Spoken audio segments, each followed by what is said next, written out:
اور جو جانے والا ہوتا ہے، یعنی کسٹمر اور ٹریول ایجنٹ، ان کے بیچ مسائل تب بنتے ہیں جب بات واضح نہیں ہوتی. اچھا.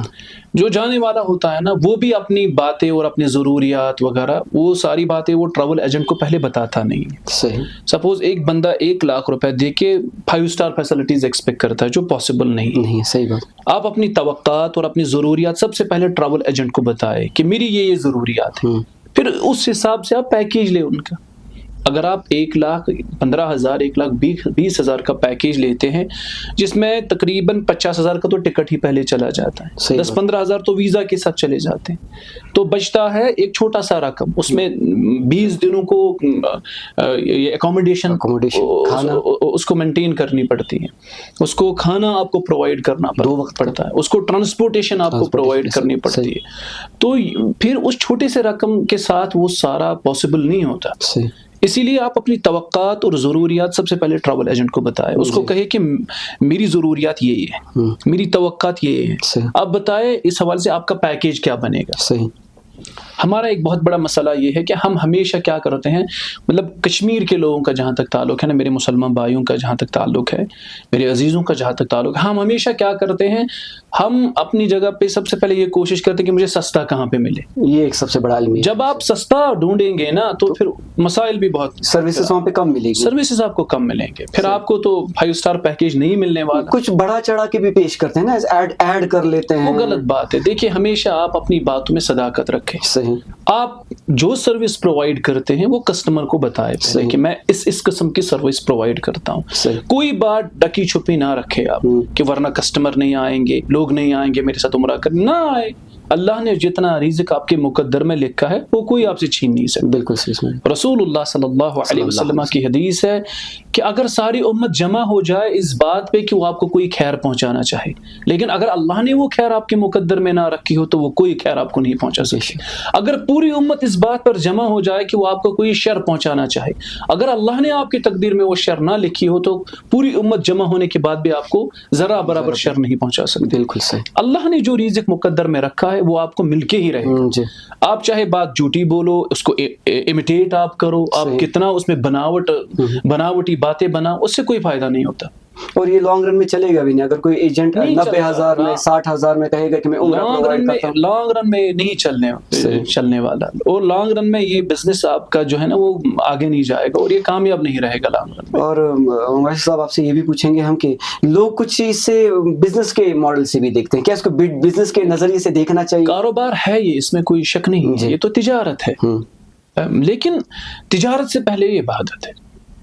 کیونکہ آپ اتنا بڑا سفر کسی کو دے رہے ہیں، دیدار کر رہے ہیں، آپ ایک مقدس سفر پہ لوگوں کو لے جا رہے ہیں. بالکل صحیح. اللہ کے گھر کی زیارت کے لیے آپ لوگوں کو لے جا رہے ہیں، آپ مدینہ طیبہ کے لیے لوگوں کو لے جا رہے ہیں. صحیح. تو عبادت ہے پہلے. آپ عبادت کا پہلو سب سے پہلے ملحوظ نظر رکھیے. پہلے وہی رہی بات پھر کاروبار کی، اللہ برکت خود دے گا انشاءاللہ. صحیح بات. اللہ یعنی بات ہونی چاہیے کلیئرٹی کے ساتھ. اور عام لوگوں کو آپ کیا بتانا چاہیں گے؟ امانت دار تاجر کے بارے میں رسول اللہ صلی اللہ علیہ وسلم کی حدیث ہے کہ وہ شہیدوں کے ساتھ ہوگا، صالحین کے ساتھ ہوگا، انبیاء کے ساتھ ہوگا. جی. عام لوگوں کو آپ کیا بتانا چاہیں گے کہ ایسے ٹور آپریٹر کی شکنجے میں پھنسنے چاہیے 90,000 95,000 بولتے ہیں ہم آپ کو ٹور کریں گے، کہ آپ کہیں گے مجھے نہیں لگتا کہ وہ پھر سروس اچھی پرووائڈ کر پائیں گے. آن دا بیسس آف میں ایکسپیرینس میں یہ بات کر رہا ہوں، اور مجھے 10 سالوں کا ایکسپیرینس ہے اس کام میں. جی صحیح. تو میں اپنی ایکسپیرینس کے حساب سے بول رہا ہوں کہ 1.25 لاکھ میں بھی آپ کو فیسلٹیز اچھی نہیں ملیں گی. بالکل صحیح. پاسبل نہیں ہے. جی بالکل. جب 50,000 کا ٹکٹ ہی جاتا ہے، جب 10-15,000 ویزا کے ساتھ خرچ ہوتے ہیں، تو پھر 40,000 میں 19 دن آپ کو اکوموڈیٹ کرنا، 19 دن آپ کے لیے 3 وقت کا کھانا مہیا کرنا، ٹرانسپورٹیشن آپ کو پرووائڈ کرنا، ڈفرنٹ جگہوں پہ ڈفرنٹ لوکیشنز پہ آپ کو لے جانا، یہ پاسبل نہیں ہے اتنے چھوٹے سے رقم. بالکل ممکن نہیں. نہیں، لوگوں کو بھی ہم یہی بتانا چاہیں گے کہ لوگ ان ایسے لوگوں کی شکنجے میں نہ پڑے، کیونکہ وہ آپ کو بتائیں گے 90,000 95,000 اور آپ سستے کے یعنی وہ پیچھے چلے بھاگتے ہیں، پھر وہاں پہ کچھ ملتی ہی نہیں. یہ ہماری پرابلم، یہ کشمیر میں ایک مصیبت ہے نا، سستے سے سستا بارگیننگ کرتے ہیں. ہم اصل میں کیا کرتے ہیں، ہماری بڑی پرابلم یہ ہے کہ ہم ہمیشہ سستا ڈھونڈتے ہیں. یہ بات صحیح. سستا ہمیشہ پھر مہنگا پڑتا ہے. یہ بات صحیح. سستا جب آپ ڈھونڈیں گے نا تو پھر سروسز بھی آپ کو ویسے ہی ملیں گے. اجنبی شہر ہے، کبھی آپ گئے نہیں ہیں وہاں پہ، پھر انسان در بدر ہو جاتا ہے. بہتر ہے کہ آپ 5,000 زیادہ خرچ کریں. بالکل. آپ 10,000 زیادہ خرچ کریں. میں اکثر اپنے حاجیوں کو بتاتا ہوں کہ آپ کپڑا یہاں سے نہ خرید کے لے جائیں, آپ کو اس سے برانڈیڈ کپڑا کشمیر میں ملے گا. بالکل صحیح. آپ کوئی شاپنگ وغیرہ یہاں نہ کریں, وہاں پہ جو بھی شاپنگ ہوتی ہے وہ سارا میڈ ان چائنا, وہ سارا میڈ ان بنگلہ دیش, میڈ ان پورا پاکستان, کا پورا باہر سے آیا ہوا مٹیریل ہوتا ہے. جی میں نے خود میڈ ان ٹرکی دیکھا ہے وہاں پہ, یہ بات سارا باہر سے آیا ہوا ہوتا ہے. میں آپ کو ایک مزے کی بات بتاؤں, پچھلے سال لاسٹ ایئر میں اصل میں ایک شاپ پہ چلا گیا. اچھا وہیں پہ؟ جی مکہ میں تھا. تو میرے کچھ ساتھی میرے ساتھ تھے, انہیں سردی بہت لگی. انہوں نے کہا کہ ہمیں اب واپس کشمیر جانا ہے تو سردی بہت زیادہ, ہم کچھ جیکٹ خریدیں گے, گرم جیکٹ خریدیں گے. میں نے ان سے کہا کہ اگر ہم حرم کے قریب دکانوں سے کچھ خریدیں گے تو مہنگا پڑے گا, ہم عزیزیہ جاتے. اچھا. میں ان کو اپنے ساتھ لے گیا, عزیزیہ ہم چلے گئے. وہاں پہ ہم ایک مارکیٹ میں گئے, وہاں سے کچھ جیکٹ ہم نے خریدے. تو 100 ریال کا ان کو وہ جیکٹ ملا. تو پھر میں واللہ کہتا ہوں آپ کو, کچھ میں نے چیزیں وہاں پہ دیکھی. سپوز میں نے شال دیکھا, کچھ وہ جیکٹس وغیرہ ہم نے وہ واسکٹ ٹائپ کے میں نے دیکھے. میں نے ان کو کہا کہ یہ کہاں کے ہے, کہا یہ کشمیر سے ہے.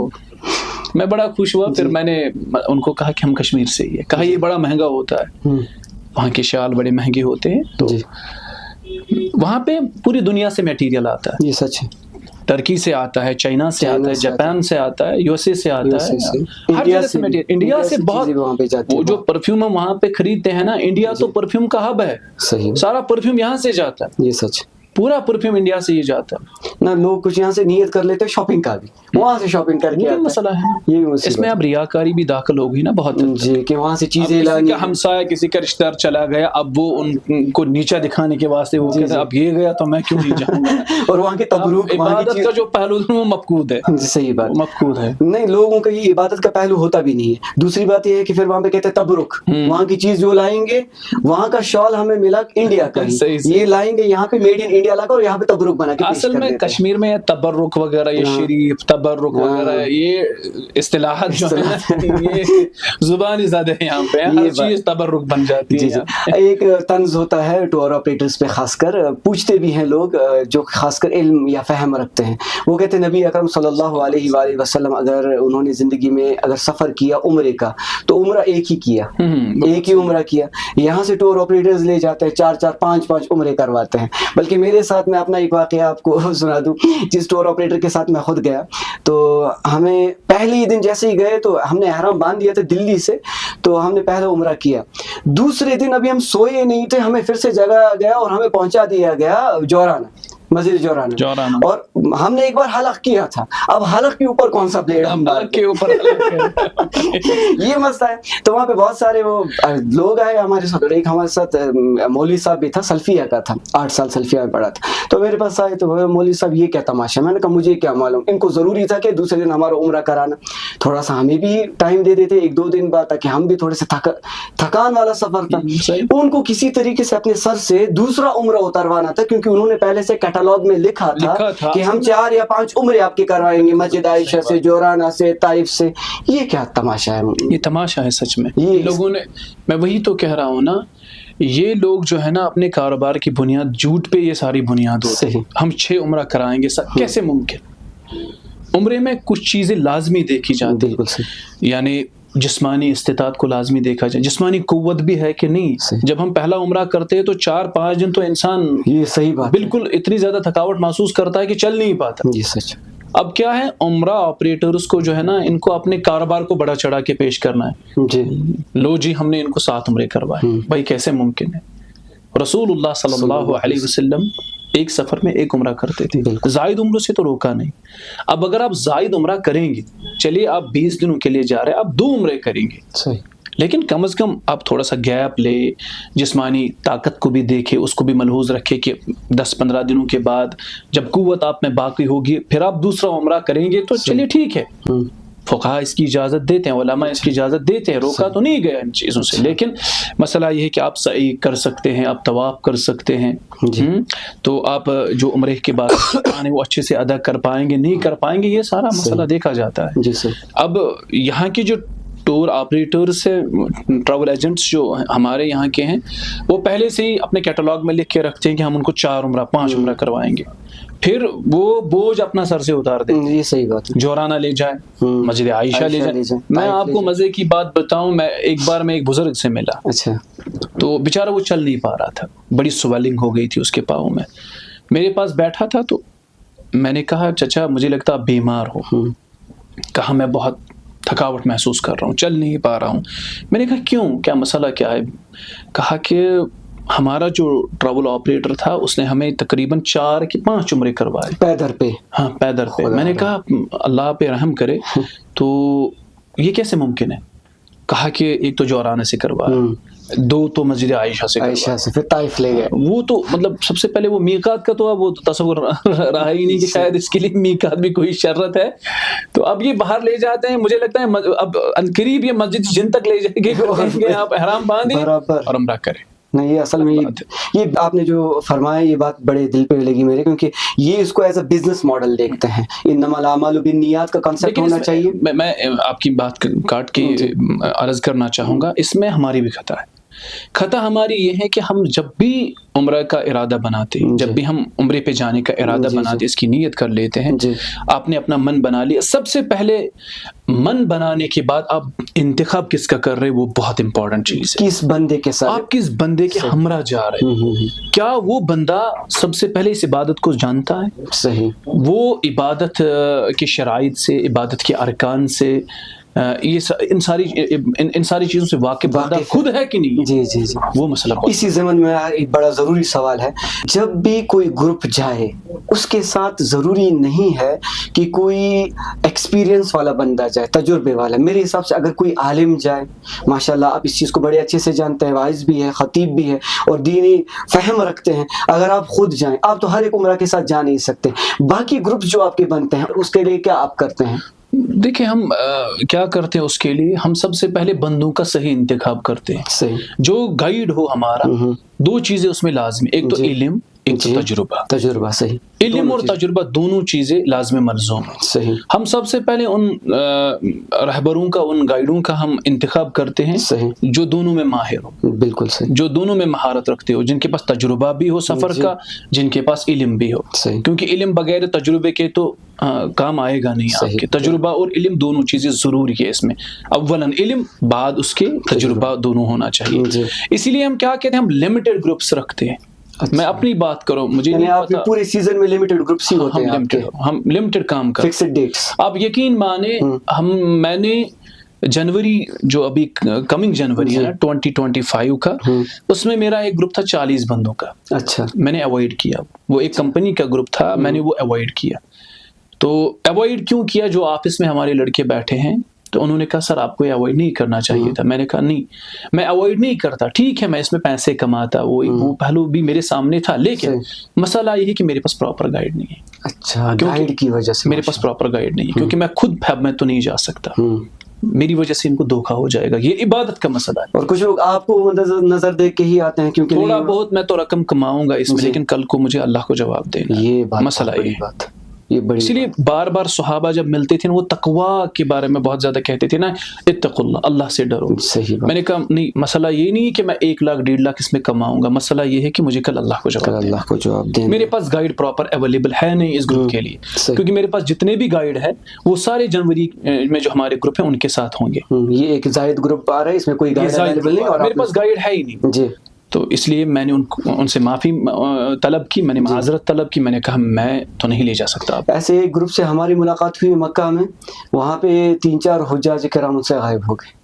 جب گروپ گائیڈ ہم نے تلاشا خود ہی تو وہاں پہ دیکھا کہ وہ ہوٹل میں بیٹھا ہے، مزے سے آرام فرما رہا. ہم نے کہا کیوں؟ بولا آئیں گے خود، یہ تجربہ کار ہے. بولا حجاج وہ بہت بار آ چکے ہیں، ہمارے حاجی بہت بار آ چکے ہیں، ان کا پہلا عمرہ نہیں ہے. اور وہ بیچارہ مکہ جو ہے بہت بڑا شہر ہے، اس میں انسان ایک طرف اگر نکل گیا تو نکل گیا. ہمارے کشمیر کے حاجیوں کو بیچاروں کو تجربہ بھی نہیں ہے، سیدھے سادے. اگر 2 بار بھی جائے تب بھی تجربہ نہیں آئے گا. مسجد حرم بہت بڑا ہے، بہت بڑا مسجد حرم تو بہت بڑا ہے. ان کو سفر کا تجربہ بھی نہیں ہو، باہر نکلے بھی نہیں ہو. صحیح. تو اس حوالے سے ہمیں بہت محتاط رہنے کی ضرورت ہے. بالکل صحیح. اس زمانے میں آپ ٹور آپریٹر جو بندہ ان کے ساتھ جائے نا وہ انسان ہمدرد ہونا چاہیے. یہ بات بڑی بات ہے. وہ انسان ہمدرد ہونا چاہیے. وہ اس کو اس نظریے سے نہ دیکھے, اس زاویے سے نہ دیکھے کہ بس یہ میرا کاروبار ہے. وہ اس زاویے سے دیکھے کہ ان بزرگوں کی خدمت میرے لیے عبادت ہے. یہ بات ہے. یہ بہت امپورٹنٹ چیز ہے. جی. ان ماؤں کو ساتھ میں لے کے چلنا یہ میرے لیے عبادت ہے. اس پہ اللہ اور مزید اجر دے گا اس کو انشاءاللہ. جی. اور محترم میں آپ سے یہ بات کہوں کہ زیادہ تر عمر رسیدہ لوگ جاتے ہیں. عورتیں جو ہوتی ہیں وہ ہماری خاص کر عمر رسیدہ ہوتی ہیں. جو مرد حضرات ہیں وہ عمر رسیدہ ہوتے ہیں. تو کم سے کم ٹور آپریٹر کو یا گائیڈ کو کم سے کم اتنی عقل ہونی چاہیے کہ یہ میرے ذمے میں ہے, کل اس کا جواب دہی دینی ہے. تو یہ اس میں آپ کی بات آگے پہنچانا چاہوں گا اپنے سامعین و ناظرین کو کہ کم سے کم ٹور آپریٹرز اپنے لیے ایسے چنیں جن کا کم سے کم تجربہ صحیح ہو اور جن کا کم سے کم جو اس چیز کو جانتے ہو اور کئی سالوں سے یہ کام کرتے ہوں. 5,000 6,000 کے لیے آپ یہ نہ سوچیں. بڑی عبادت کرنے کے لیے جا رہے ہیں, 5-6 ہزار اگر زائد بھی خرچ ہو جائے اس میں کوئی مسئلہ نہیں ہے. یقین مانے کچھ لوگ آج کل جو ہے نا, کچھ ایجنٹس آج کل کام کرتے ہیں وہ صرف 1,000 روپیہ کماتے ہیں اس میں بھی درمیان. اچھا. مطلب اتنا ریٹ ڈاؤن گریڈ ہو چکا ہے, اتنا ریٹ وہ ڈاؤن کر دیتے ہیں مارکیٹ. 1,000 روپیہ صرف وہ کماتے ہیں اور 1,000 روپے پہ وہ حاجی کو کسی اور کے حوالے کر دیتے ہیں. حاجی بھی مزے لے رہا ہوتا ہے تب تک کہ مجھے سستا پیکیج ملا. پھر بعد میں اس کے ساتھ جو ایشوز ہوتے ہیں نا, تب وہ یہاں پہ آ کے ہمیں وہی شکایتیں موصول ہوئی نا محترم صاحب کی. مسئلہ یہ ہے کہ یہاں پہ ہمیں جو سب سے بڑی شکایت موصول اس کے بعد ایک اور ہوئی. حالیہ میں ہمیں ایک بہن نے فون کیا, تو کچھ یہاں پہ تجار ہے وہ یہاں پہ فری عمرہ ٹکٹ پرووائڈ کر رہے ہیں. تو ہماری ایک بہن کو وہ ٹکٹ ملا. جب ملا تو ہم سے اس کے بارے میں پوچھا گیا کہ کیا ہمیں جانا چاہیے کیونکہ ہمارے ساتھ کوئی محرم نہیں ہے. آپ اس کے بارے میں کیا کہیں گے؟ سفر تو محرم کے ساتھ لازمی ہے. اب کچھ اس میں جو آرا پیش کرتے ہیں نا, جی, جو کہ اب سعودیہ میں وہ قوانین بھی جی, وہ قانون بھی ہے وہاں کا. اچھا. کہ اگر کسی خاتون کی عمر 45 سال سے زیادہ ہے تو وہ کسی ایسے گروپ کے ساتھ سفر کر سکتی ہے جو بھروسہ کرنے کے لائق ہو, بھروسہ مند ہو, جس کے ساتھ آپ خود کو سیف محسوس کریں. 45 سال کی عمر کی. لیکن اگر شریعت کی بات کریں تو سفر میں حج یا عمرے پہ جب آپ جا رہے ہو تو محرم کا ساتھ ہونا لازمی ہے, کیونکہ دور کا سفر ہے. اور یہ تجار کے بارے میں آپ کیا کہتے ہیں جو کہ فری ویزا یا عمرہ ٹکٹ پرووائڈ کرتے ہیں؟ سب سے پہلے ہمیں یہ دیکھنا ہے کہ یہ پیسہ جو اس پہ خرچ ہوتا ہے نا, یہ آتا کہاں سے ہے. کیونکہ بہت سارے کیا کرتے ہیں, وہ اس کے حوالے سے ایڈورٹائزمنٹ کرتے ہیں. اچھا, صحیح. کچھ تجار جو ہے وہ تجارت کو بوسٹ دینے کے لیے اس کے لیے وہ اس پہ تجارت کرتے ہیں. اور بہت سارے جو ہے نا وہ اس میں سپانسرز بھی لاتے ہیں کہ ہم کسی کو بھیج رہے, آپ سپانسر اس میں کرو گے, آپ کی سپانسرشپ کتنی ہوگی اس میں.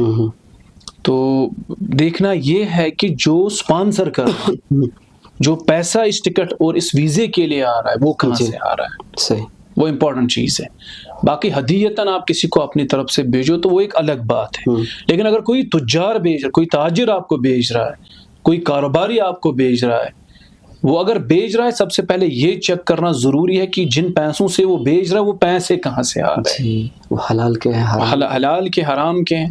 سب سے پہلے یہ دیکھنا اس میں ضروری, اور یہ دیکھنا اس میں لازمی ہے کہ اگر وہ سپانسرشپ لے رہا ہے کسی سے, جی, کسی کا بزنس پروموٹ کرنے کے لیے, کیونکہ میں نے دیکھا اس میں کچھ میڈیا والے بھی انوالو ہیں, یا کچھ فیس بک پیج چلانے والے, یا یوٹیوب چلانے والے, سوشل میڈیا ہینڈلرز جو ہے, یہ جو سوشل میڈیا چلانے والے ہیں, وہ اکثر یہ اناؤنس کرتے ہیں کہ ہم فری عمرہ کروائیں گے.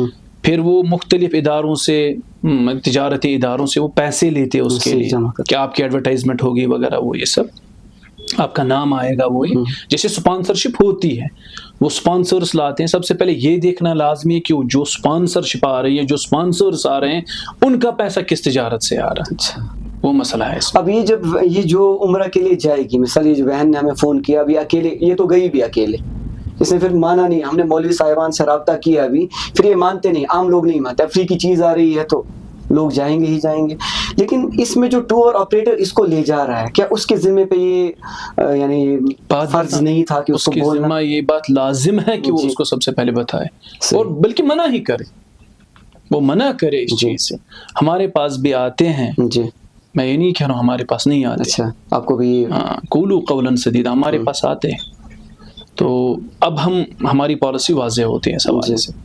سپوز لاسٹ ٹائم میرے پاس ایک بہن آئی تو اس نے ایسا کہا کہ وہ ڈیورس ہی تھی شاید, تو اس نے کہا مجھے جانا ہے. میں نے کہا کہ آپ ایک کام کریں, بھائی کو ساتھ لے جائیں. کہا وہ باہر ہیں. میں نے کہا بھائی کو, باپ کو ساتھ لے جائیں. کہا وہ تو معذور ہے, چل نہیں پا رہا ہے, بیمار وغیرہ ہے. میں نے کہا میری بہن ایسے بغیر محرم کے نہیں ہو سکتا, آپ کے لیے مسائل ہو جائیں گے. صحیح. قولوا قولا سدیدا کی بات بالکل صحیح ہے آپ کی. ٹور آپریٹرز کے لیے آپ کیا نصیحت چاہیں گے اس بارے میں, اس زمان؟ کاروبار کے حوالے سے, اس تجارت کے حوالے سے سب سے پہلے آپ یہ ملحوظ نظر رکھیے کہ یہ عبادت ہے. آپ عبادت میں ان کو لے جا رہے ہو, ان کی خدمت عبادت, ان کے ساتھ ہمدردی سے پیش آنا عبادت. کیونکہ یہ معتمرین جو ہوتے ہیں نا, یہ اللہ کے مہمان ہوتے ہیں. بالکل صحیح. اللہ کے مہمانوں کی قدر, ان کا احترام, یہ عبادت ہے. ٹھیک ہے نا. سب سے پہلے یہ چیز اب ذہن میں رکھے کہ میں جن کو ساتھ لے جا رہا ہوں, یہ عبادت کی غرض سے, میں عبادت کی غرض سے, ثواب کی نیت سے آپ میں ان کو لے جا رہا ہوں, اس پہ اجر اللہ دے گا انشاءاللہ. سب سے پہلے یہ چیز وہ ذہن میں رکھے, نمبر 1. نمبر 2, کاروبار کے اصول وہ واضح کریں. صحیح. جن کو وہ لے جا رہا ہے ان کے ساتھ ٹرمز کنڈیشنز واضح رکھیں, اور اپنی تجارت میں بات صاف, امانت, ہوٹل اتنا دور ہے, کھانا اتنی بار ہے, لانڈری اتنی بار ہے, سارا کلیئر ہونا. مجھے بہت سارے حاجی جب میرے پاس آتے ہیں, ہمارے یہاں آتے ہیں, تو وہ کہتے ہیں کہ ہمیں کسی نے کہا مکہ میں آپ کو 400 میٹر کی دوری پہ ہوٹل ملے گا. میں کہہ رہا ہوں میرے سے یہ تو پاسبل ہے نہیں. وہ کہتے ہیں کیوں؟ میں ان کو کہتا ہوں کہ اگر میں صرف حرم کا فاصلہ دیکھوں, یعنی کعبہ سے برابر باہر میں کہہ رہا ہوں 400 میٹر تو وہ بنتا ہے, پھر آپ کو اس میں کون ہوٹل دے گا؟ مجھے حرم ہی 400 میٹر سے ہو جاتا, پاسبل نہیں ہے. یہ بات سچ ہے, یہ ممکن نہیں ہے. میں ان کو کہتا ہوں 750, 750, 800 میٹر تک آپ کو ہوٹل ملے گا. جی. اور الحمدللہ یہ ٹرمز کنڈیشنز واضح ہونی چاہیے. آپ اپنی تجارت میں امانت داری رکھیں, بالکل صحیح, اور سچائی رکھیں. یہ بات صحیح. کیونکہ میں نے جو ابھی قرآن کی آیت تلاوت کی نا, وَقُولُوا قَوْلًا سَدِيدًا, قُولُوا قَوْلًا سَدِيدًا يُصْلِحْ لَكُمْ أَعْمَالَكُمْ. اللہ آپ کے اعمال کو درست کرے گا, اللہ آپ کے کام کو درست کرے گا. جب آپ قول اپنا سچا رکھتے ہو نا, تو کام آپ کا درست ہو جاتا ہے. یہ بالکل صحیح. کشمیر میں بہت سارے ٹور آپریٹر جو ہے نا, کام بڑی ایمانداری کے ساتھ, نہیں اس میں کوئی شک, بہت ایمانداری کے ساتھ. تو اس لیے آپ نے جو فرمایا وہ پھر سے میں ایک بار ری آئٹریٹ کروں اپنے سامعین و ناظرین کے لیے کہ ٹور آپریٹر کا انتخاب کرنا اس میں یہ ان کے ذمے پہ ہے. بہت بہت بہت بہت اس میں حساس رہنے کی ضرورت. بالکل صحیح. ایسا نہیں ہے کہ آپ نے کسی نے آپ کو 5000 کم دے دیا اور آپ اٹھ کے چلے گئے ان کے پاس. بالکل صحیح. انتخاب بہت امپورٹنٹ چیز ہے کہ آپ کس کے ساتھ جا رہے ہیں اور اس کا کتنا ٹائم ہوا ہے. میں کشمیر میں ایسے بہت سارے ٹور آپریٹرز کو جانتا ہوں, بہت سارے ٹریول ایجنٹس کو جانتا ہوں جو کام بڑی ایمانداری کے ساتھ کرتے ہیں. ان کی ٹرمز کنڈیشنز واضح ہوتے ہیں, اور قرآن کی آیت ہے نا, یا ایھا الذین آمنوا اذا تداینتم بدین فاکتبوہ, بالکل اسے لکھ کے لے سورہ بقرہ. یہ لکھنا بہت امپورٹنٹ ہے. بالکل صحیح. آپ اپنا ایک فارمیٹ بنائیں, جی جی, اس میں باترتیب سارا کچھ آپ لکھیں. جی جی. کہ مکہ میں ہم اتنے دن رہیں گے, ہوٹل یہ رہے گا. مدینہ میں اتنے دن رہیں گے, ہوٹل یہ رہے گا. مکہ میں کہاں جانا ہے یہ واضح کر کے رکھیں. بالکل صحیح. پھر اس پہ حاجی کا سائن لے لیں, مسائل ختم. اس کو سامنے بٹھائیں. ہمارا بھی مسئلہ یہ ہے نا, میں اپنی بات کروں, ہم ٹریول ایجنٹس کا بھی مسئلہ یہ ہوتا ہے کہ ساری ٹرمز کنڈیشنز واضح نہیں ہوتی.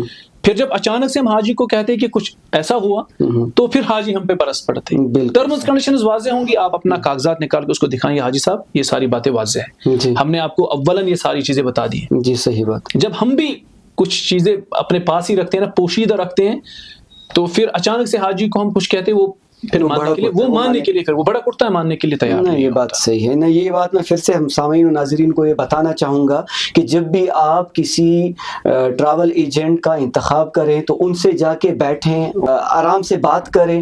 ایز اے کسٹمر اس کی ایکسپیکٹیشن ہمیشہ ہائی ہوتی ہے, وہ بہت کچھ چاہتا ہے, کم پیسوں میں بہت کچھ چاہتا ہے, لیکن بات واضح رہے تاکہ بعد میں کوئی پریشانی وہاں پہ لاحق نہ ہو. تو مجھے یہ امید ہے کہ ہمارے یہ پوڈ کاسٹ کم سے کم ان لوگوں کے لیے بہت زیادہ ضروری رہے گا جو لوگ اس وقت یعنی ارادہ کر چکے ہیں عمرہ کے لیے.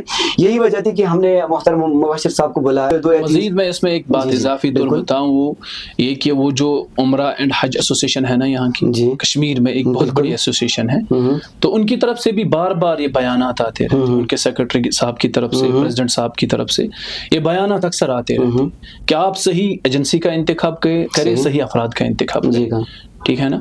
تو کشمیر میں بہت ساری ایجنسیز ہیں, مطلب ہم تو پچھلے 10 سالوں سے یا 8 سالوں سے کام کر رہے ہیں, جو 30-40 سالوں سے کام کر رہے ہیں, بہت ایمانداری کے ساتھ کام کرتے ہیں. سری نگر میں بہت ساری ایسی ایجنسیز ہیں جو بڑی ایمانداری کے ساتھ کام کرتے ہیں. بالکل صحیح. اصل میں خرابی جو 2 سال 3 سال پہلے ایجنسیز وجود میں آئی نا, یہ خرابی ان کی طرف سے. اس کے بیچ میں وہ جو انٹرمیڈیری کا لنک ہوتے ہیں, وہ پرابلم ہے سب. جو ہے نا, وہ جو آپ نے مجھے ایجنٹ بنا لیا ہے کسی گاؤں میں, وہ بہت بڑی پرابلم. یہ میرے کسی بیچ میں اگر یہ چیز ہٹ جائے نا, تو شاید ڈائریکٹلی اگر رابطہ آپ ہی سے ہو جائے کہ جو بندہ یہ کام کر رہا ہے.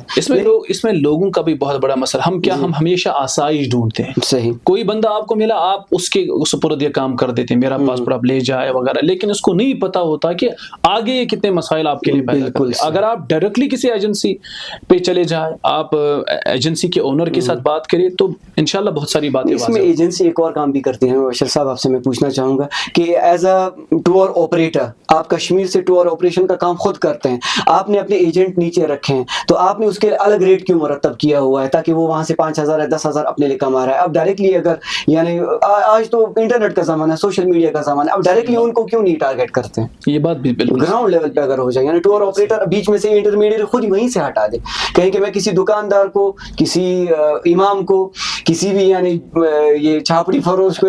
یہ کمزوریاں ہم میں بھی ہیں. میں اپنی بات کروں, یہ کمزوریاں ہم میں بھی ہیں, کیونکہ بہت سارے ایجنٹس ہمارے جو کام کرتے ہیں, لیکن کشمیر میں جو بڑی بڑی ایجنسیز ہیں نا, وہ ایسا کام نہیں کرتے. وہ ڈائریکٹ کسٹمر کا ہی سب.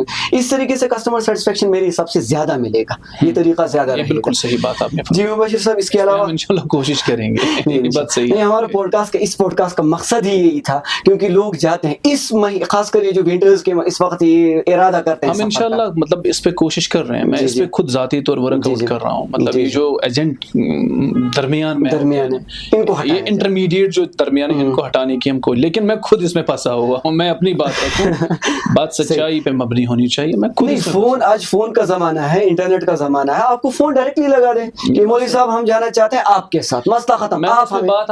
میں نے بات واضح کر دی نا. اس میں مسئلہ یہ ہے کہ ہمارے لوگ جو ہے نا, وہ آسائش پسند زیادہ ہے. کوئی ان کو مل گیا, یہ پاسپورٹ اس کے سپرد کر دیتے, یہ سارا کام نپٹا کے آ جائے گا. صحیح بھائی, آپ آدھا گھنٹہ نکالے, آپ ایک عبادت پہ جا رہے ہیں. صحیح بات. آپ حج اصغر کے لیے جا رہے ہیں. صحیح. آفس میں بیٹھ جائیں, آپ آفس میں جائیں, 1 گھنٹہ نکالے اس کام کے لیے, ڈائریکٹلی ان سے بات. آپ کیوں اپنے پاس والے صحن کی دکان پہ جا رہے ہیں, مسجد میں بیٹھ رہے ہیں, اس کے پوچھ رہے ہیں کہ وہ ایجنٹ کا کام کر رہا ہے. اور دوسرا ٹور آپریٹر اگر اس کو 5,000 دے رہا ہے, مثال کے طور پر 5,000 دے رہا ہے, 6,000 دے رہا ہے, 10,000 جو بھی وہ لے رہا ہے, سو وہ خود کم کر سکتا ہے. خود کم کر سکتا ہے. ڈائریکٹلی وہی ریٹ پرووائڈ کر دے اس کو, تاکہ وہ آزمین بیچارہ وہ سفر جو مار رہا ہے, بالکل صحیح آپ نے, کسٹمر کو اور زیادہ آسائش مل جائے گی, اور کم سے کم اس کو بھی دل میں رہے گا کہ میں بڑی ایجنسی کے ساتھ جا رہا ہوں. صحیح بات. جی بالکل صحیح.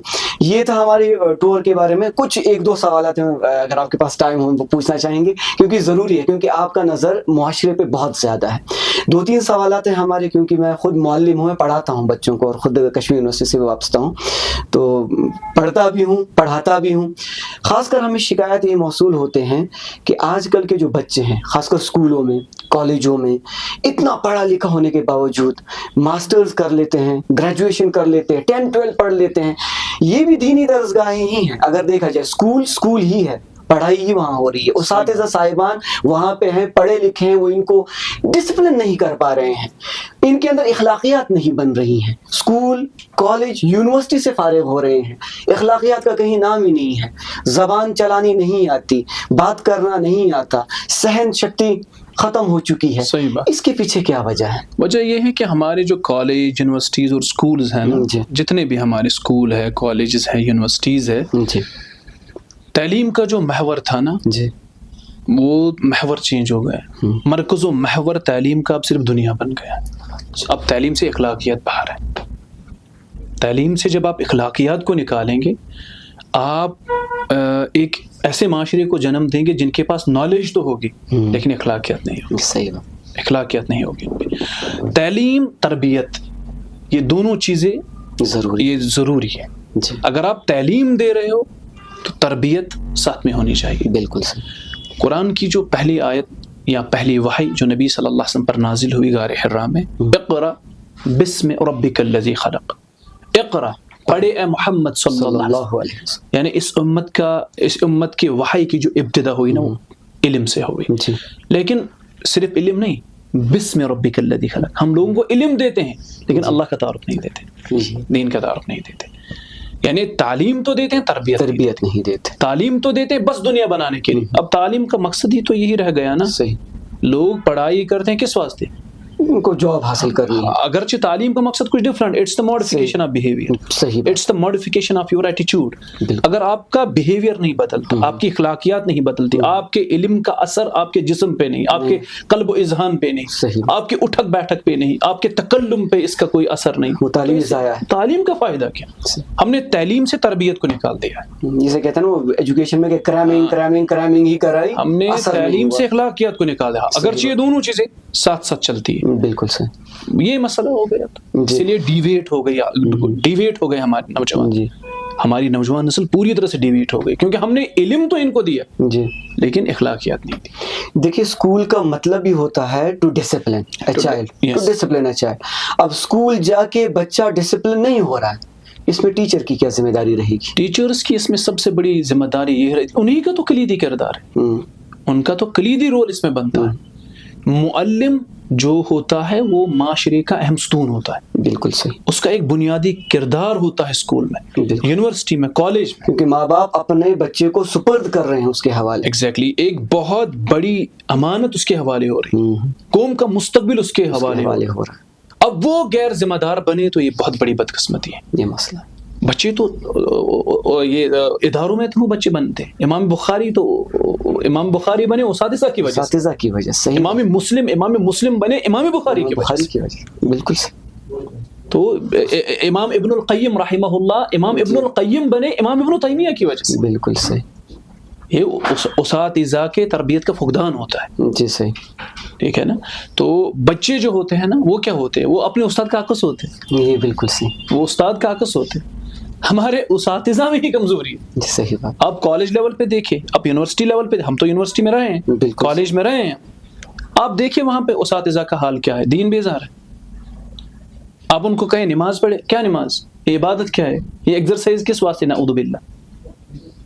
جب اساتذہ ایسی باتیں کہیں تو بچے تو ارتداد کی طرف جائیں گے. بچے تو وہ تو جا رہے ہیں نا. ابھی ایتھیزم ابھی پیک پہ ہے کشمیر میں. جی بھی آپ دیکھیں آنے والے سالوں میں ایک بہت بڑا چیلنج ہمارے سامنے یہ کھڑا ہوگا, ایتھیزم کا چیلنج. اب ایتھیزم کے چیلنج کو نپٹنے کے لیے, کیونکہ بیسک اسکول لیول سے ہی ہوگا نا, میں وہی عرض کر رہا ہوں, ایک بہت بڑا چیلنج یہ ابھر کر سامنے آ رہا ہے. ایتھیزم, فیمنزم وغیرہ, جی صحیح, یہ بہت بڑا چیلنج بن کر سامنے آ رہا ہے. ابھی آپ دیکھیں اس کا تاثیر 2-3 سالوں میں. اب جو انٹرنیٹ کی آزادی, گلوبلائزیشن, باقی چیزیں, یہ فیملی کا فریڈم وغیرہ, آپ دیکھیں بچوں کو یہ کہاں لے جائے گا. ابھی اب فیمنزم کی اور ہم جا رہے ہیں, ایتھیزم کی اور ہم ابھی جا رہے ہیں. آپ دیکھیں اس کے کتنے منفی اثرات ہمارے بچوں پہ پڑنے والے. ابھی 1-2-3 سالوں میں آپ دیکھیں ایک منظم اس پہ ہمیں محنت کرنے کی ضرورت ہوگی. محنت بہت درکار ہے اس چیز پہ. اس کے لیے ایک اور چیز بھی بڑی ضروری ہے مباشر صاحب, کہ آپ سے کہوں گا کہ ماں باپ کیا کریں اس میں. ماں باپ کو یعنی پھر سوچ سمجھ کے اپنے بچوں کو ایسے اسکولوں میں ڈالنا ہے کہ پہلے سے اس کے بعد جہاں پہ دینی تعلیم بھی ہو, دنیاوی تعلیم بھی ہو, یا کم سے کم وہ مکتب کو پہلے انتخاب کر لے کہ مکتب بھی ساتھ میں جائے اور اسکول بھی ساتھ میں جائے, یا کالج کا ایسا کالج تو ہے بھی نہیں یہاں پہ جہاں پہ دینی تعلیم بھی ہو. کیونکہ ایز اے فادر میں اپنے بچے کو پڑھانا چاہتا ہوں دنیاوی تعلیم بھی, کہ وہ انجینئر بھی بننا چاہیے, وہ ڈاکٹر بھی بننا چاہیے, اور ساتھ میں اسلامی معیار میں بھی وہ برابر یعنی شانہ بشانہ چلنا. مسلمان تو کم سے کم بنے, بنیادی طور پہ ایک مسلمان تو ہو, اور کم سے کم اللہ کا تعارف ہو. بقول آپ کے اللہ کا تعارف تو اس کا کم سے کم ہو. تو ماں باپ کو کیا کرنا چاہیے اس کے لیے؟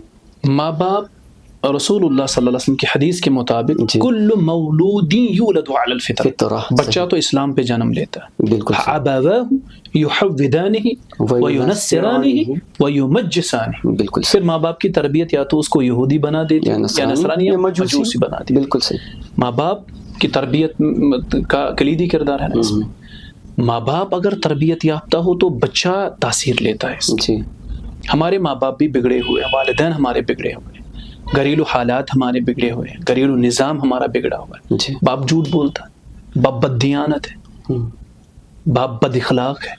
اس کا اثر تو بچے پہ پڑے گا, سائیکولوجیکل ایفیکٹ آئے گا گھر. ماں کچن میں بیٹھ کے پہلے زمانے میں تو وہ تلاوت کیا کرتی تھی باورچی خانے میں. ماں پہلے زمانے میں مطبخ میں بیٹھ کے تلاوت کیا کرتی تھی, کھانا پکاتی تھی تو ذکر کیا کرتی تھی اللہ. بچوں کو نبیوں کی کہانیاں سنایا کرتی برتن دھوتی تھی تو نبیوں کی سٹوریاں سناتی تھی. سوتے وقت اس کو کم صحابہ کرام کی سٹوریاں. ایک ہاتھ میں آپ پتیلا لے رہے ہیں اور دوسرے ہاتھ میں آپ کو ریموٹ ہونا چاہیے. صحیح. بچوں کو موبائل فون دے دیتے ہیں, بچوں کو وہ ریلز بچوں کو اوائڈ کرتے ہیں. صحیح بات. ان کی تربیت پہ دھیان نہیں رکھتے, ان کو اوائڈ کرتے ہیں. اور یہ چیز اوائڈ کیسے کرتے ہیں؟ ان کو فون دیتے ہیں. ہاں صحیح بات. ان کو کارٹون کے ساتھ الجھا دیتے ہیں, کے ساتھ ریلز پہ ریلز, وہ ان چیزوں کے ساتھ ان کو الجھا دیتے ہیں, اور خود ڈرامہ سیریلز وغیرہ, اور ان چیزوں کا بڑا تاثیر ہوتا ہے. صحیح. یہ فلمیں ہیں, یہ جو ڈرامہ ہے, ان کا بڑا تاثیر ہوتا ہے آپ کی زندگی پہ. صحیح بات.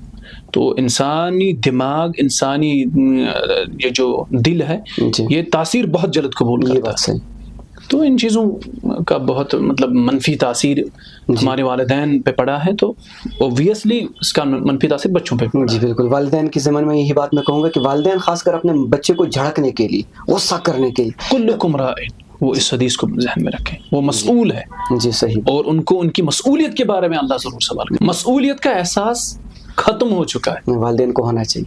میں یہ بددعاؤں کی بات کر رہا تھا. بددعائیں دیتے ہیں بچوں کو, برا بھلا بولتے ہیں بچوں کو. کیا یہ ماں باپ کو کرنا چاہیے؟ نہیں کرنا چاہیے ایسا. جی. ماں باپ کو چاہیے کہ وہ ہمیشہ بچے کے لیے اچھی دعا کریں, اس کے صالح ہونے کی دعا کریں, نیک ہونے کی دعا کریں, اس سے اللہ سے بار بار اس کے لیے دعا کریں. دعا کا بڑا تاثیر ہوتا ہے. صحیح. ہمارے والدین کیا کرتے, بچے نے تھوڑی بہت شرارت کی تو اس پہ ایسے برس پڑتے ہیں, اور جو من میں آتا ہے وہ بول دیتے ہیں. نہیں, ایسا نہیں کرنا چاہیے. ان کو دعائیں دو.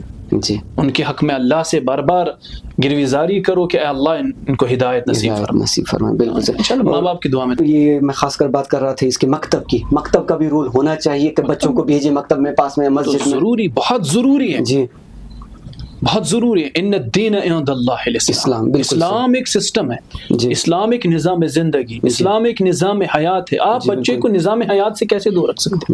نہیں رکھ سکتے. صحیح بات. چاروں نچار ہمیں مطلب دین کو اپنی زندگی میں تو لانا ہی. ماں باپ اب کوشش کر رہے ہیں بچے کو ڈاکٹر ہی بنانا ہے, انجینئر ہی بنانا ہے. یہ دین فطرت ہے. صحیح. اب فطرت کے ساتھ آپ الجھ نہیں سکتے. جی. فطرت کے ساتھ آپ الجھ نہیں سکتے. صحیح. آپ نے چلنا ہے, آپ نے اٹھنا ہے, آپ نے بیٹھنا ہے, آپ نے معاملات طے کرنے ہیں, آپ نے شادی کرنی, آپ نے بچے پیدا کرنے, ان کی تربیت کرنے, والدین کو دیکھنا ہے, ہمسایوں کو دیکھنا ہے, رشتہ داری کو دیکھنا ہے. بالکل صحیح. اس میں دین ہی آپ کے رہبر. صاحب ایک مسئلہ اور بھی, ہمارے دوست و احباب میں کچھ ایسے بھی ہیں بچپن میں ان کو دین کے ساتھ انٹروڈکشن نہیں ہوا, یعنی جس طریقے سے ہونا چاہیے تھا. ماں باپ نے اسکول میں ڈال دیا, چھوڑ دیا, بے فکر ہو گئے, اب کرنے دو جو کچھ کریں گے. چلیے انہوں نے پڑھا, جو بھی کیا, کسی حد تک آگے گریجویٹ ہو گئے یا گریجویشن کے دور میں ہیں, کالج میں پڑھ رہے ہیں. اب موبائل فون ہاتھ میں آ گیا ہے, انٹرنیٹ کا زمانہ ہے. اب ایسے اسکالرز آ رہے ہیں ہمارے موبائل فون میں کہ وہ ان کو اور باتیں بتا رہے ہیں. اب وہ نئی باتیں ڈسکس کر رہے ہیں. اب وہ پہلی بار انٹروڈکشن پا رہے ہیں اسلام کا. اب اسلام کا انٹروڈکشن کہاں سے آ رہا ہے؟ انجینئر کا. اسلام کا انٹروڈکشن کہاں سے آ رہا ہے؟ کسی ڈاکٹر کا. اسلام کا انٹروڈکشن کسی اسکالر کا آ رہا ہے. وہ اسکالر کچھ اور ہی چیز بتا رہا ہے. صحیح بات. وہ کچھ اور, کیونکہ اب فون میں میں نام نہیں لینا چاہتا, فون پہ ایسے کئی اسکالرز ہیں جو کہ جن کی رسائی میرے حساب سے ہمارے جہاں کے جو علماء ہیں ان سے زیادہ ہے. وہ بالکل اندر گھس گئے ہیں. صحیح بات. ٹھیک ہے.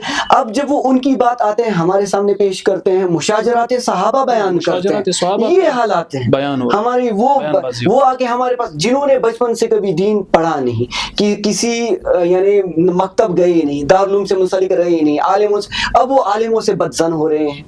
اب وہ اگر دیکھا جائے مثال کے طور پر جمعیت کے ساتھ ہیں یا کسی اور کوئی بھی مکتبہ فکر کسی بھی جماعت کے ساتھ ہے, کسی بھی مکتبہ فکر کے ساتھ ہے, ہمیں کوئی اس سے مسئلہ نہیں ہے. لیکن وہ مکتبہ فکر کو ہی اب چھوڑ رہے ہیں. اب وہ کہہ رہے ہیں یہ سارے جو ہیں یہ دین کے ٹھیکیدار بنے ہیں, ان کے اپنے شاپس چل رہے ہیں. ان بچوں کے لیے کیا نصیحت آپ کرنا چاہیں گے؟ بس یہ بہت اچھا سوال آپ نے آخر پہ کیا. تو میں اس حوالے سے اپنے بھائیوں سے اور اپنے نوجوان ساتھیوں سے یہ ریکویسٹ کروں گا, جب ہم بازار سے موبائل خریدتے ہیں, کوئی کپڑا اپنے لیے خریدتے ہیں, تو ہم کیا کرتے ہیں؟ سب سے پہلے ہم کسی دکاندار کے پاس جاتے ہیں, اسے کہتے ہیں مجھے کوئی اچھا سا موبائل خریدنا ہے. اس کے بعد وہ ہمیں ہزاروں موبائل دکھاتا ہے. اس کے بعد ہم بارگیننگ کرتے ہیں, کیا یہاں پہ لینا صحیح ہوگا. کسی دوست کو فون کر کے کہتے کہ میں فلانی دکان پہ ہوں, اس سے موبائل فون لینا صحیح ہوگا, یہ اتنے ریٹ میں دے رہا ہے. موبائل فون کی اسپیسیفکیشن ہم اس کو بتا دیتے ہیں. اگر دوست کہے کہ ٹھیک ہے تو پھر لے لیتے ہیں, نہیں تو ہم 50 دکان چھانٹ مارتے ہیں کہاں لینا ہے کیا کر. ایک معمولی سے موبائل فون کے لیے مطلب کچھ یہ کرتے ہیں کہ گوگل کا استعمال کرتے ہیں, وہاں پہ بھی دیکھ اسپیسیفکیشن چیک کرتے ہیں. ایک موبائل خریدنا ہے, اس کے لیے ہم ہزاروں خیالات ہمارے ذہن میں گردش کرتے ہیں, خریدنا ہے نہیں خریدنا ہے, مہنگا مت پڑ جائے گا, اسپیسیفکیشن اس کی جو ہے وہ ساری چیزیں اس میں دیکھنا ہے. جو اس کی اسپیسیفکیشن ہے وہ مجھے وہی چاہیے کہ کچھ اور چاہیے. پھر وہ کیا کرتا ہے, پھر دوسرے دکاندار کے پاس چلا, تیسرے کے پاس. ایک چھوٹے سے جیکٹ کے لیے ہم 10 دکان چھانٹ مارتے ہیں. ٹائم پھر وہاں پہ وقت نہیں رکھتا. دین لے رہے ہو بھائی, دین آپ کسی بھی کیسے لیں, جنت و جہنم کا آپ اپنے مستقبل کا فیصلہ کر رہے ہیں, کیونکہ وہاں کی کامیابی وہ دائمی ہے, وہاں کا عذاب وہ دائمی ہے. ایسا نہیں کہ وہاں کی کامیابی کو آپ دنیا کی کامیابی کے ساتھ جوڑ نہیں سکتے. دنیا کی کامیابی کا معاملہ ہے کہ بندہ آج کامیاب ہوا کل ناکام ہوگا, آج ناکام ہوا کل کامیاب ہوگا. وہاں کی کامیابی کا معاملہ یہ کہ آپ کامیاب ہوئے تو ہوئے, ناکام ہوئے تو ہوئے. جو کامیاب ہوا ایک بار کامیاب ہو, ہمیشہ کے لیے کامیاب ہو گیا. جو ناکام ہوا ایک بار ناکام ہوا, ہمیشہ کے لیے ناکام. تو آپ دین لے رہے ہیں, آپ دیکھیں کہ میں دین کس سے لے رہا ہوں. ایک معمولی سے موبائل کے لیے, ایک معمولی سے جوتے کے لیے, ایک معمولی سے جیکٹ کے لیے آپ نے 50 دکان چھانٹ ماری. دوستوں سے بات, کسی اور سے بات, ایکسپرٹ جو اس کے ہیں اس سے بات, گوگل کا سہارا لے رہے ہیں آپ کی یہ صحیح رہے گا میرے لیے نہیں رہے گا. آپ دین لے رہے ہیں اور کسی بھی انجینئر سے لے رہے ہیں, صحیح, کسی بھی گامدی سے لے رہے ہیں. یہ تو بہت بڑی مصیبت ہے ہمارے لیے. آپ دیکھیں کہ آپ دین کس سے لے رہے ہیں, یہ آج کا علم ہے وہ کس بیک گراؤنڈ سے, آپ دین کس سے لے رہے ہیں. یہ بندہ جس سے آپ دین لے رہے ہیں, اس نے خود دین کہاں سے لیا, خود دین کہاں سے لے. تو سند کا معاملہ کیا ہے ہمارے یہاں. آپ نے حدیث پڑھی, کس سے پڑھی, جس سے آپ نے پڑھی اس نے کس سے پڑھی, صحیح بات, اور جس نے اس سے پڑھی اس نے کس سے پڑھی. تو یہ چین کیا ہے پھر, یہ کیوں دیکھا جاتا ہے؟ یہ اس لیے دیکھا جاتا ہے کہ جس سے آپ دین لے رہے ہو اس شخصیت کی ذہانت کا معاملہ کیا ہے, اس کے حلم کا معاملہ کیا ہے, اس کے تقوی کا معاملہ کیا ہے, اس کی یادداشت کا معاملہ. یہ ساری چیزیں تو دیکھی جاتی ہے اس میں. کوئی بھی دین کے معاملے میں آپ اتنا مطلب گر کیسے جاتے ہو کہ آپ کسی سے بھی دین لے رہے. وائنڈ اپ کریں گے ہم معاش صاحب کی وہ, لیکن یہی جن کے بارے میں آپ بات کر رہے ہیں, چاہے وہ انجینئر ہو, چاہے وہ غامدی ہو, چاہے کوئی بھی اسکالر ہو, غامدزم ہو رہا ہے, انجینئرزم ہو رہا ہے, یہ لوگ بھی تو قرآن اور حدیث کو پیش کر رہے ہیں نا آگے جا کے. قرآن اور حدیث لوگ یہ بھی آ جاتے ہیں, وہ تو قرآن ہی بتا رہے ہیں, وہ تو ریفرنس دے رہے ہیں. رسول اللہ صلی اللہ علیہ وسلم کی حدیث آپ کے سامنے خوارجوں کے حوالے سے کیا ہے. آپ ان کے مقابلے میں کیا خود کو محسوس کرو گے کہ ہم کوئی عبادت ہی نہیں کرتے. صحابہ کے بارے میں یہ بات ہے. صحابہ کو کہا گیا کہ خوارجوں کے مقابلے میں آپ خود کو محسوس کرو گے کہ ہم ان سے قرآن پڑھنے والے زیادہ نہیں, ان سے عبادت گزار زیادہ نہیں, لیکن ہے وہ جہنم کے کتے. یہ رسول اللہ صلی اللہ علیہ وسلم کی حدیث ہے. خوارج تو جہنم کے کتے ہیں, لیکن صحابوں کو کہا جب آپ ان کی عبادت دیکھو گے تو آپ کو لگے گا کہ ہماری عبادت کے مقابلے میں کچھ نہیں. صحیح, تو یہ مسئلہ بالکل صحیح. بڑا مدلل جواب تھا مبشر صاحب آپ کا. تو آخری میں کوئی ہمارے وادی کے جتنے بھی جوانان ہیں, جتنے بھی لوگ ان کے نام کو کوئی نصیحت کرنا چاہیں؟ نصیحت تو بس اتنی ہے کہ آپ اللہ سے ڈریں, بالکل تقوی رکھیں, پھر سر والعلن, تنہائی اپنی پاک رکھیں. کیونکہ آج کل گناہ کرنا آسان بہت زیادہ ہو گیا, اور گناہ تک رسائی بہت آسان ہو گئی. کوئی بھی گناہ کرنا چاہو آپ صرف ایک کلک پہ دور. بالکل گناہ تک آسانی بہت زیادہ, گناہ تک رسائی بہت آسان ہو گئی. گناہ کرنا بہت آسان ہو گیا, اور نیکی کرنا بہت مشکل ہو گیا. گناہ کے لیے آپ کو ہزاروں راستے ملتے ہیں, نیکی کے لیے ایک راستہ بھی نہیں ملتا, اور جو ملتا ہے وہ بڑا پیچیدہ ہوتا ہے. بالکل, بس آپ تقوی کے راستہ کو اختیار کریں, نیکی کے راستے کو اختیار کریں. گناہ تک رسائی کے جو یہ آسان راستے ہیں نا, ان کو چھوڑیں. تنہائی اپنی پاک رکھے, بس یہ میری گزارش ہے. جی جزاکم, تنہائی کو پاک رکھنا بہت امپورٹنٹ. جی جزاکم اللہ مبشر ویری صاحب. یہ تھے ہمارے معزز و مکرم مہمان مبشر احمد ویری صاحب. ہم ان کا بہت بہت مشکور ہیں کہ انہوں نے کم نوٹس پہ ہمیں اپنا بڑا قیمتی وقت دیا. اللہ تبارک و تعالیٰ سے دعا ہے اللہ تبارک و تعالیٰ ان کے اور ہمارے علم میں برکت دے, ان کی عمر میں برکت دے. اللہ تبارک و تعالیٰ ان کا آنا قبول کرے. اور سب سے بڑی بات یہ دینی کاوش ہے ایک چھوٹی سی جو ہم آپ کے سامنے پیش کر رہے ہیں, اللہ تبارک و تعالیٰ اسے اپنے بارگاہ میں مقبول و معروف کرے. وآخر دعوانا الحمد للہ رب العالمین. جزاکم اللہ خیرا و احسن الجزا.